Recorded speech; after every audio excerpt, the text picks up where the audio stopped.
નમસ્કાર, પ્રણામ, સ્વાગત છે તમારું અમારી યુટ્યુબ ચેનલમાં। તો મિત્રો, આજની કહાની છે કે જ્યારે વહુ તેની સાસુને વૃદ્ધાશ્રમમાં મૂકવા જઈ રહી હતી ત્યારે તેણે ત્યાં કંઈક એવું જોયું કે તેના હોશ ઉડી ગયા। ત્યાં એવું શું થયું હતું કે તે ચાલો જાણીએ આગળની કહાનીમાં। કવિતાજી સવારે ઉઠીને મંદિર જવાની તૈયારી કરી રહ્યા હતા ત્યારે પુત્રવધૂની આંખ ખુલી અને તેણે તેના પતિ વિપુલને કહ્યું કે વિપુલ, આટલી વહેલી સવારે રૂમનો દરવાજો ન ખોલો। તમારી માં સવારના 5 વાગ્યાથી ખખડાટ કરવા લાગી જાય છે। સવારમાં આ સમયે સરસ ઊંઘ આવે છે અને તમારી માતા બધું જ તે ખરાબ કરી દે છે। તેને પોતાનું તો કાંઈ કામ હોતું નથી, બસ તેઓ તૈયાર થઈ જઈને મંદિરે જવા નીકળી જશે। અહીં હું ઉઠીશ અને આખો દિવસ ઘરના કામમાં વ્યસ્ત થઈ જઈશ। એમને શું છે, એ તો ન કંઈ કરે છે કે ન તો ઘરે બેસે છે, બસ એમણે તો સવારે ઉઠ્યા છે કે મંદિરે ચાલ્યા જવાનું, મંદિરથી આવીને ખાવાનું પીવાનું અને સૂઈ જવાનું। પણ મારી પાસે તો ઘણા કામો હોય છે। ત્યારે વિપુલે કહ્યું, મીનાક્ષી, મને તારા કામનો હિસાબ સમજાતો નથી। ખબર નહીં કે આખો દિવસમાં તું શું કરે અને કેટલું કામ કરે છે। અરે, ઘરમાં નોકરાણી તો છે જે કચરા પોતા, વાસણો અને કપડાં ધોવા માટે આવે છે, છતાં તારી ફરિયાદ ચાલુ રહે છે। મીનાક્ષીએ કહ્યું, હા, ઘરમાં આ એક જ કામ થોડા છે, બીજા ઘણા બધા કામ કરવાના હોય છે। જ્યારે તારી માને ઘરમાં રહેવા મન ન લાગતું હોય તો તું તેને વૃદ્ધાશ્રમમાં કેમ નથી મોકલી આવતો? તે પણ શાંતિથી જીવશે અને હું પણ શાંતિથી જીવીશ। ત્યારે વિપુલ બોલ્યો, શું તું પણ એક વાત લઈને બેસી જાય છે? મારી માં તને સાફ સફાઈ અને શાકભાજી કાપવાનું કામ તો કરી આપે છે ને? મીનાક્ષી બોલી, હવે બસ કર, બહુ થયું આ તારું માં પુરાણ, અને મને સૂઈ જવા દે અને જા જઈને ગેટ બંધ કરી દે। ત્યારે કવિતાજીએ દીકરા અને વહુની બધી વાતો સાંભળી લીધી હતી, પણ તેઓ કંઈ બોલ્યા નહીં અને તેઓ મંદિરે જવા રવાના થઈ ગયા। બીજા દિવસે તેમના ચશ્મા તૂટી ગયા હતા। તે સાંજે શાક સાફ કરતી વખતે તેમણે કહ્યું, વહુ, મારા ચશ્મા તૂટી ગયા છે। ત્યારે મીનાક્ષી બોલી, તમે વિપુલને કહો કે તે તમારા ચશ્મા બનાવી આપશે। ત્યારે વિપુલે કહ્યું, માજી, આ મહિને મારે કામ થોડું ઓછું થયું છે તો આવતા મહિને બનાવી આપીશ। ત્યારે કવિતાજીએ કહ્યું, ઠીક છે વહુ। અને વિપુલ સાંજે ઘરે આવ્યો, પછી બધા જમ્યા અને પછી સૂઈ ગયા। કવિતાજી રાત્રે જાગી ગયા। તેમને તરસ લાગી હતી। તે પાણી લેવા રસોડામાં ગયા અને રસોડામાં અંધારું હોવાને કારણે તેમનો હાથ કાચના ગ્લાસને સ્પર્શ થયો એટલે તે નીચે પડી ગયો, જેનો અવાજ સાંભળીને મીનાક્ષી બહાર આવી અને તેણે તૂટેલા ગ્લાસને જોયો તો તે ગુસ્સાથી બૂમો પાડી અને કહેવા લાગી કે તમારી આંખો છે કે બટન, જોઈ શકતા નથી કે ભગવાનને તમને 2 આંખો આપી છે છતાં તમે જોઈ નથી શકતા, અને આટલો મોંઘો ગ્લાસ તોડી નાખ્યો છે, હવે તેની ભરપાઈ કોણ કરશે? તેનો અવાજ સાંભળીને વિપુલ પણ બહાર આવ્યો। બહાર આવતા જ તેણે કહ્યું, અરે શું થયું? તું આટલી બધી બૂમો કેમ પાડી રહી છે? ત્યારે મીનાક્ષીએ કહ્યું, તારી માએ તો આટલો મોંઘો ગ્લાસ તોડી નાખ્યો છે। તને ખબર છે, મારા પપ્પા તે યુરોપથી લાવ્યા હતા અને તારી માએ તેને તોડી નાખ્યો। એ જોઈને વિપુલે મીનાક્ષીને કહ્યું, આ થોડું જાણી જોઈને કર્યું હશે, કદાચ ભૂલથી તૂટી ગયો હશે, તેના માટે આટલી બધી બૂમો પાડવાની શું જરૂર છે? કોઈ પણ વસ્તુઓ ગમે ત્યારે તૂટી શકે છે ને? આવી નાની નાની વાત પણ શું હોબાળો કરે છે? વિપુલે તેની માતા તરફ જોયું અને કહ્યું, માં, તમે ચશ્મા પહેરવાનું ભૂલી ગયા છો એટલે કદાચ હા, તમારા ચશ્મા તો કાચ તૂટી ગયો હતો। ત્યારે કવિતાજી કંઈ બોલે તે પહેલા મીનાક્ષીએ પોતે જ તે બોલી પડી કે હા, તો શું થયું કે એક તો પોતાની ચીજોનું ધ્યાન રાખી નથી શકતા અને ઉપરથી મારું નુકસાન કરી નાખ્યું। આટલું કહીને તે ગુસ્સામાં તેના રૂમમાં ચાલી ગઈ અને રૂમમાં જઈને વિપુલને એક વાત ફરી કહેવા લાગી કે વિપુલ, મેં તને કેટલી વાર કહ્યું છે કે આ ડોશીને તમે વૃદ્ધાશ્રમમાં મોકલી દો, પણ તું એ વાત સાંભળવાની તસ્દી પણ નથી લેતો. અરે, વૃદ્ધાશ્રમમાં શું માણસો નથી રહેતા? અને ત્યાં તેમની ઉંમરના લોકો પણ જશે એટલે એમનું મન લાગી રહેશે. હું ક્યાં તમારા વિશે વિચારી રહી છું? હું તો ફક્ત તેમના માટે જ કહું છું. પણ તું એક સેજ એવો કે મારી આ વાત સાંભળતો પણ નથી. ત્યારે વિપુલે કહ્યું, મીનાક્ષી, તારા પપ્પાએ આપેલો એક ગ્લાસ તૂટી ગયો, પણ બાકીના બધા તો સલામત છે ને? તો તું દર વખતે માતાને વૃદ્ધાશ્રમમાં મોકલવાની વાત શું કામ કરે છે? તું એક વાત સમજી લેજે કે મારી માએ મારા માટે ઘણું બધું કર્યું છે, અને હવે જ્યારે તેમને મારી જરૂર છે ત્યારે જો હું મારી માનું ધ્યાન ન રાખી શકું તો હું તેનો દીકરો શું કામનો? ત્યારે મીનાક્ષીએ કહ્યું, બસ તું તો તારી માના ગુણગાન ગાતો રહેજે. વિપુલ બોલ્યો, હા, કેમ ના ગાઉં?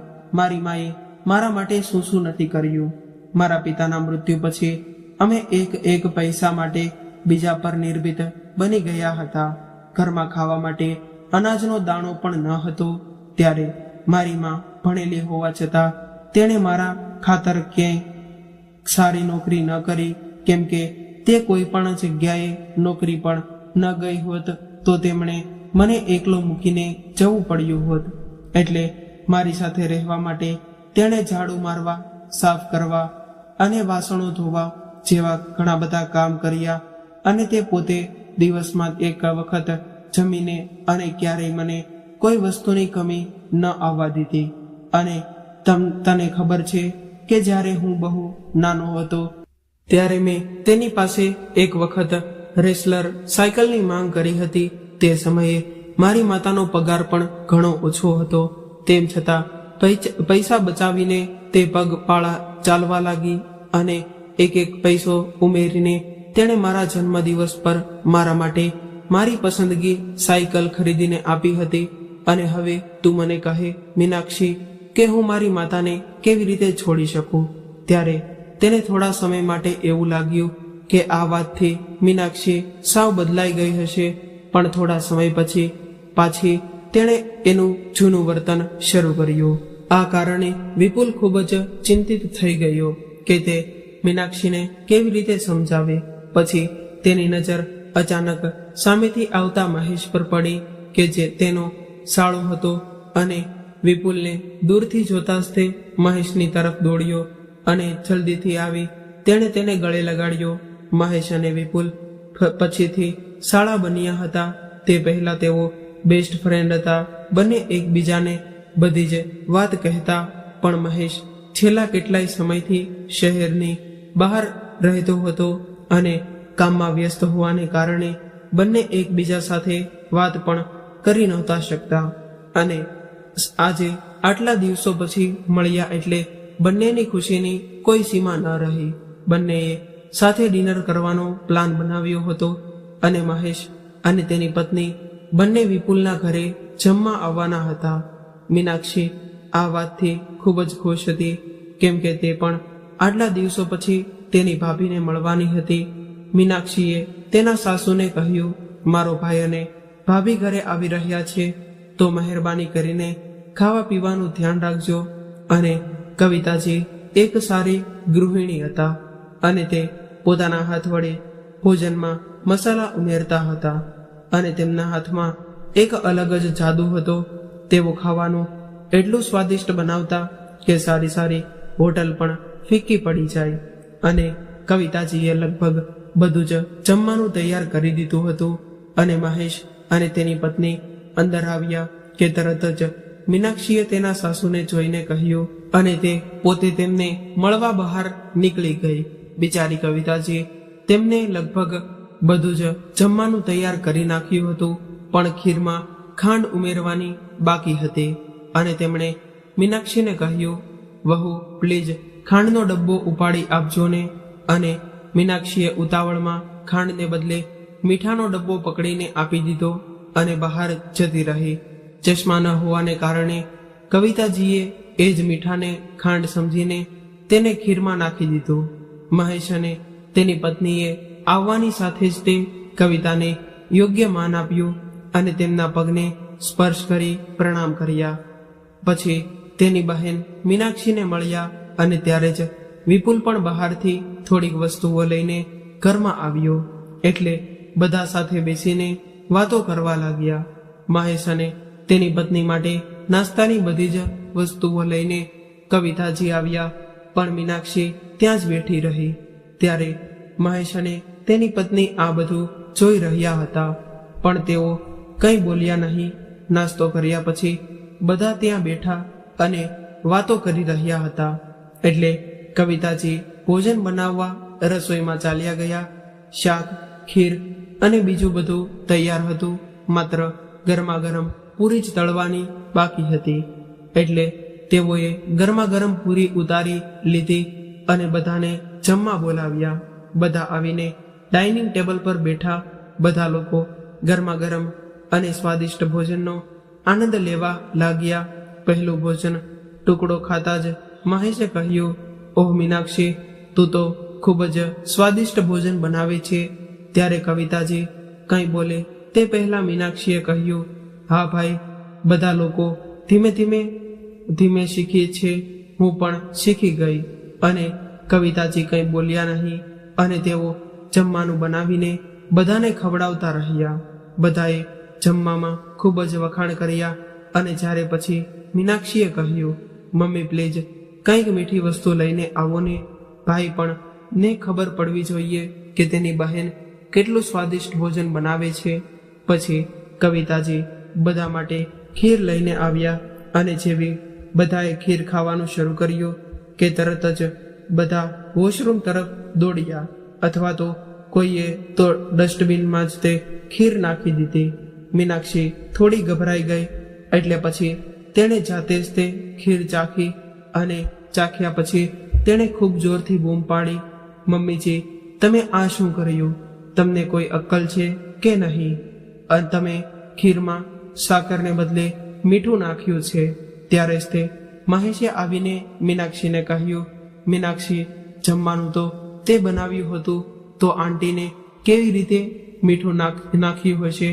મીનાક્ષી સાવ ચૂપ રહી ગઈ. ત્યારે કવિતાજીએ હાથ જોડીને કહ્યું, દીકરા, મને માફ કરી દે, મારી ભૂલ થઈ છે. બહુએ કંઈ નથી કર્યું, મેં જ ખીર બનાવી હતી અને મારાથી જ તેમાં મીઠું પડી ગયું હતું. મહેશે તરત જ તે ઉઠીને કવિતાજીનો હાથ પકડીને કહ્યું, અરે આંટી, તમે આ શું કહો છો? અમે તો તમારા છોકરા જેવા છીએ. મારી સામે હાથ ન જોડો. અને કોઈ વાંધો નથી, આની નાની નાની ચીજો બનાવી રહે છે. મહેશ અને તેની પત્ની જમ્યા પછી ત્યાંથી નીકળી ગયા. પણ મીનાક્ષીએ વાત અહીં પૂરી કરી ન હતી. તેના ભાઈ ભાભી ગયા પછી તે તેના સાસુની પાછળ પડી ગઈ હતી અને કવિતાજીને પૂછ્યું, તમને તકલીફ શું છે? તમે મને શાંતિથી કેમ જીવવા નથી દેતા? તમારાથી મારી થોડી ખુશી પણ સહન નથી થતી. કવિતાજીએ કહ્યું, પણ વહુ, ખાંડને બદલે તે જ તે મને મીઠાનો ડબ્બો કાઢીને આપ્યો હતો. ત્યારે જ તે વિપુલ મહેશને છોડીને અંદર આવ્યો. તેણે કહ્યું, માં, તે પણ ધ્યાન કેમ ન આપ્યું? ચાલો, એ પણ કંઈ મોટી વાત નથી, પણ હું હંમેશા જોઉં છું કે જ્યારે તમે ભૂલ કરો છો ત્યારે તમારી પાસે ચશ્મા નથી હોતા. એક કામ કરો કે તમારા ચશ્માને એક દોરી સાથે હું બાંધી આપું છું, જેથી તમે તેને અહીં તહીં રાખીને ભૂલી ન જાઓ. આ વખતે કવિતાએ વિપુલને બધું સત્ય કહી દીધું. તેણે કહ્યું, વિપુલ દીકરા, છેલ્લા 1 મહિનાથી મારા ચશ્મા તૂટી ગયા છે, જેને કારણે હું વસ્તુઓને બરાબર જોઈ નથી શકતી અને આ બધી ભૂલો થાય છે. વિપુલે કહ્યું, પણ માં, તે મને પહેલા જ કેમ ન કહ્યું કે તારા ચશ્મા તૂટી ગયા છે? એટલે કવિતાજી બોલી, બેટા, મેં વહુને આ વાત કહી હતી ત્યારે તેણે મને કહ્યું હતું કે આ મહિને તારો ખર્ચો ખૂબ જ વધી ગયો છે, તેથી આવતા મહિને મારા ચશ્મા બનાવી આપશે. તેથી જ તે મેં તને ફોન કરીને પણ કંઈ કીધું નહીં. વિપુલે મીનાક્ષીને સામે ગુસ્સાથી જોયું. મીનાક્ષીએ આંખો નીચે કરી નાખી. વિપુલ આ રોજિંદગી દિનચર્યાથી પરેશાન થઈ ગયો હતો અને તે કોઈ પણ ભોગે આનો ઉકેલ લાવવા માંગતો હતો. બીજે જ દિવસે મહેશનો ફોન આવ્યો. મહેશે વાતચીત પરથી અનુમાન લગાડ્યું કે વિપુલ થોડો અપસેટ છે.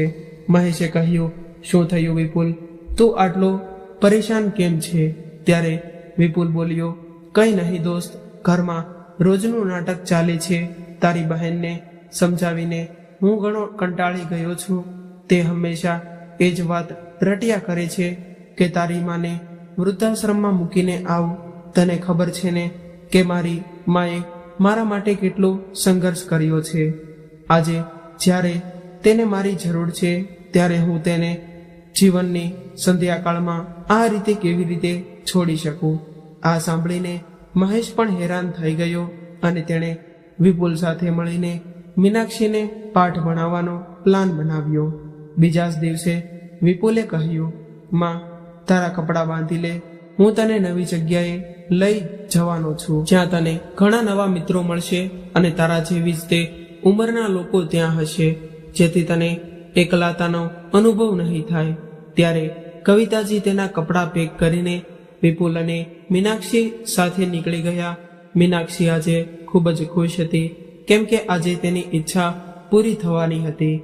તે ઘણા સમયથી સાસુથી છુટકારો મેળવવા ઈચ્છતી હતી અને આજે એવું જ થવાનું હતું કે છેવટે તેણે સાસુથી છુટકારો મેળવવા માટે શું શું ન કર્યું હતું. તેણે તેની સાસુને ખૂબ જ ત્રાસ આપ્યો હોવા છતાં તે ઘર છોડવા તૈયાર ન હતા. વિપુલને પણ બહુ સમજવાની કોશિશ કરી હતી. ત્યારે અંતે વિપુલના દિમાગમાં આ વાત હતી. આવું વિચારતી વિચારતી તે પોતાની જાત સાથે હસી રહી હતી. ત્યારે અચાનક આ કાર બંધ પડી. વિપુલે કહ્યું, મીનાક્ષી માની બેગ બહાર કાઢ. મીનાક્ષીએ ખુશીથી કહ્યું, આપણે શું વૃદ્ધાશ્રમમાં પહોંચી ગયા છીએ કે? ત્યારે વિપુલે દુઃખી મનથી માથું નમાવીને હા પાડી. મીનાક્ષીએ ખુશીથી કારમાંથી બેગ કાઢીને તેણે કહ્યું, હા હા, હું માજીની બેગ બહાર કાઢું છું, એમાં શું છે? આખરે તો હું તેમની બહુ છું ને, તેમની સેવા કરવી મારી ફરજ છે. માજી તમે આરામથી બેસો, હું તમારી બેગ કાઢી આપીશ અને તમને અંદર પણ છોડી દઈશ. ત્યારે કવિતાજી હવે અનુભવી રહ્યા હતા કે આજે તેઓ હારી ગયા છે, અથવા તો તમે એમ પણ કહી શકો છો કે આજે તેમણે તેમનો પુત્ર ગુમાવ્યો છે. અત્યારે તેઓ એવું અનુભવી રહ્યા હતા કે જે તેમણે છોડવા અહીં આવ્યો છે તે માત્ર મીનાક્ષીનો પતિ છે, પણ તેનો પુત્ર નથી.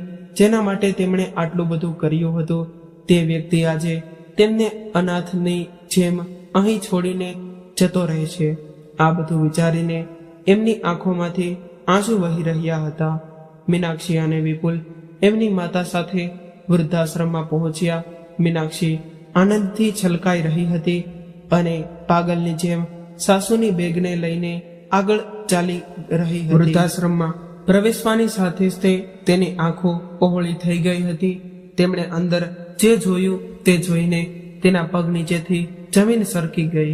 જે વૃદ્ધાશ્રમમાં તે તેના સાસુને મૂકવા આવી હતી ત્યાં જ તે પોતાના માતા પિતા સિંહાસન પર બેઠા હતા અને બંનેની હાલત એકદમ દયનીય લાગતી હતી. તેમને જોતા જ તે મીનાક્ષીના હાથમાંથી બેગ છૂટી ગઈ હતી. તરત જ તે તેના માતા પિતા પાસે દોડી ગઈ અને જવાની સાથે જ તે તેમને ગળે લગાવ્યા અને તેમને કહ્યું, મમ્મી પપ્પા તમે બંને અહીં કેવી રીતે આવ્યા છો? તેના પિતાએ દબાયેલા સ્વરે કહ્યું, દીકરા, અમારા જેવા વૃદ્ધોનું હવે ઘરમાં શું કામ છે? જ્યાં સુધી તમારા બાળકોને લાગતું છે કે તેઓને અમારી જરૂર છે ત્યાં સુધી તેઓ અમને તેમની સાથે રાખે છે અને જે દિવસે તેમની જરૂરિયાતો પૂરી થઈ જાય છે ત્યારે તેઓ અમને ઘરમાંથી બહાર કાઢી મૂકશે અને અહીં વૃદ્ધાશ્રમમાં મૂકી જાય છે. તેના માતા પિતાને આવી હાલતમાં જોઈને મીનાક્ષી ખૂબ જ નારાજ થઈ ગઈ હતી અને તેણે કહ્યું, મમ્મી પપ્પા તમે ચિંતા ન કરો, હું મારા ભાઈ ભાભીને નહીં છોડું. ત્યાર પછી તેણે મહેશને ફોન કરીને વૃદ્ધાશ્રમમાં બોલાવ્યો. મહેશ ત્યાં આવવાની સાથે જ તે તેના પર વરસી પડી અને મીનાક્ષીએ કડક સ્વરે કહ્યું, મહેશ, તું કેવો દીકરો છે? તને જરા પણ શરમ નથી આવતી તારા મમ્મી પપ્પા સાથે આવું વર્તન કરીને? અરે જે માતા પિતાએ તને આટલી સારી રીતે ઉછેર્યો, શું આજે તને એમની 2 રોટલી ભારે લાગી રહી છે? મમ્મી પપ્પા તારી પાસેથી શું ઈચ્છે છે? માત્ર દિવસમાં 2 વાર જમવાનું, 2 જોડી કપડાં, બસ. અને તમે લોકો આટલું પણ નથી કરી શકતા? જ્યારે તમે મારા મમ્મી પપ્પાને રાખી શકતા નથી તો પછી તેમની મિલકત પર પણ તમારો અધિકાર નથી.